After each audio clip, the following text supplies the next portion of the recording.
Hello everyone, nice to be back to my old setup. For getting through the previous video, I will read to you today a nice treat for all of you, as you will see. Item number, SCP-1200. Object class, safe. Special containment procedures. Discovery and seizure of SCP-1200 are performed by FDA under CFR Title 21. Once in the possession of FDA, the recovered samples are to be replaced by non-anomalous duplicates and transferred to Site-197. As the SCP-1200 A entities do not require subsistence or oxygen, they are to be contained in individual reinforced containers and stored at the ITL-1 wing of Site-197. Description: SCP-1200 designates all chewing gum distributed under the Tastes Like Chewing Gum brand. Packages of SCP-1200 periodically appear in various stores across the United States. The logo present on the packaging identifies the gum's manufacturer as the factory. When an SCP-1200 sample is masticated by a human subject, the sample's anomalous effects will manifest. The particulars and duration of the effects vary based on the flavor of the sample. Currently, 83 flavors of SCP-1200 have been documented. Swallowing SCP-1200 samples do not produce any further anomalous effects. Addendum 1200-1. Partial list of SCP-1200 flavors. See 1200 E KV for full list. Designation: SCP-1212. Label: tastes like lemons. Color: lime green. Effects: subject's gustatory perception was altered for 28 hours following the consumption of the sample. The subject was able to discern the taste of consumed food, receiving a lemon taste instead. Designation: SCP-1215. Label: tastes like sunshine. Color: bright yellow. Subject became luminescent, emitting over 40,000 lux of white light. The subject was not harmed by the effect. The effect continued for 20 minutes, after which time its intensity gradually decreased, ceasing fully after an additional 4 minutes. Designation: SCP-1229. Label: tastes like Rubik's Cube. Color: multicolored. Effects: for 216 minutes, subject was able to rearrange at will segments of her body, both internal and external. The functionality of the affected segments and the health of the subject was not diminished in the process. The alterations were accompanied by secondary changes in the seemingly unrelated regions.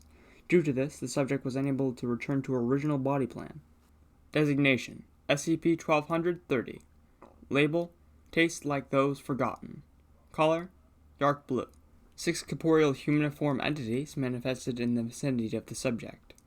The entities did not exhibit sapient behavior, instead mimicking the actions and speech of the subject, guards and researchers, and each other. The entities continued to exist for 6 days before dissolving into a homogeneous liquid. Subsequent analysis of the liquid revealed it to be a mixture of organic materials, iron particles, and acrylic paint. Designation: SCP-1200-58.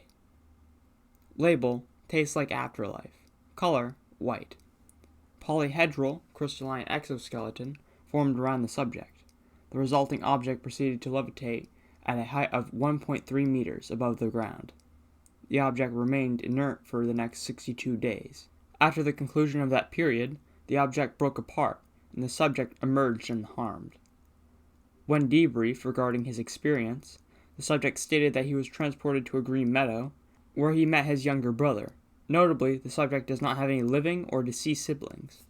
Designation: SCP-1200-62. Label: tastes like moon's shadow. Color: red. Effects: incorporeal, translucent, leporine organisms appeared to emerge from the walls of the subject's cell. The organisms proceeded to reach the subject and burrow inside her body. The subject did not react to these events and claimed to be unable to perceive the events. Video recordings of the incident did not show any anomalous activity. The subject expired 11 days later due to exsanguination. No injuries have been found on the body. To date, this is the only known fatality caused by the effects of an SCP-1200 sample. Addendum 1200-2. On 2003-02-20, while conducting an unrelated investigation, Foundation operatives discovered a facility dedicated to the production of SCP-1230. At the time of discovery, the facility was populated by 28 anomalous entities. The entities were subsequently contained. designated SCP-1200 A, and transported to Site-197. Instances of SCP-1200 A are inanimate humanoid entities composed primarily of wrought iron. SCP-1200 A have been covered in several layers of paint, typically white, dim blue, or yellow. The outer layers of paint are largely absent, while the remaining segments are faded and flacking. The underlying material is showing signs of oxidation. In the center of SCP-1200 A's head is a large circular opening. No other features are present. When not contained, the SCP-1200 A entities will attempt to acquire recently deceased human bodies and transform them into SCP-1230. Each entity will locate a suitable cadaver and transport it to the base facility. There, the entity will regurgitate paint, various biological matter, and small slags of iron into the mouth of the cadaver. The entity will repeat this process over the course of several weeks. Eventually, the body will liquefy, forming a dense, homogeneous liquid, which will disappear via unknown means soon after.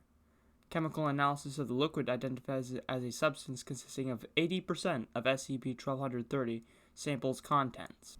Addendum 1200-3. Cross-reference analysis of the Foundation archives returned a relevant phone call. Eric, this is Davis. I'm all done with the psychobombs here. We redirected the output to the location you wanted. Weren't any problems there. The goo should start arriving to you shortly. About your other order, Warden spotted some NATO hives in Budapest. I'm heading out there tomorrow. They should do nicely for your task after some tinkering. Make sure there won't be any issues with the payment this time. If your contacts at the factory are unwilling, I will find someone else. Calling you in 2 weeks. Addendum 1200-4. On 2003-08-24, 2 days after the dismantling of SCP-1200 A base facility was concluded, packages containing a previously unknown flavor of SCP-1200 arrived to several non-clandestine Foundation facilities. The testing results are included below. Designation: SCP-1200-83. Label: tastes like normalcy. Color: colorless. Effects: no anomalous effects observed. Well, that concludes today's reading. And as usual, I hope you all have a good day, night, or whatever equivalent you have, and goodbye.